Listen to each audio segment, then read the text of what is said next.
Ça, tu vois, c'est une hook. Ça va permettre à ton audience d'arrêter de scroller, de regarder ton contenu. Il en existe plein de différentes et je vais tout expliquer. Le hook, c'est ton accroche. C'est ce qui va retenir ton audience. Ce que tu viens de vivre, c'est une hook visuelle. Il en existe plusieurs. Ça peut être un angle différent, comme tu as pu voir. Ça peut être un jump cut. Ça peut être un effet de zoom. Bref, il en existe plein de différentes. Le but, ça va être de stopper le scroll de ton audience dans les 30 premières secondes de ta vidéo.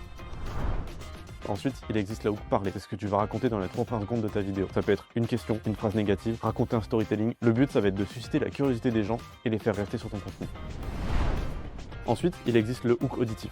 Ça va tout simplement être un petit sound design ou juste un petit son pendant ton intro qui va attirer l'attention de ton spectateur. Imaginons, il n'est pas à fond dans ton contenu ou alors il passe son temps à scroller. Le petit son dans les oreilles, ça va peut-être lui faire bloquer et lui faire regarder ta vidéo.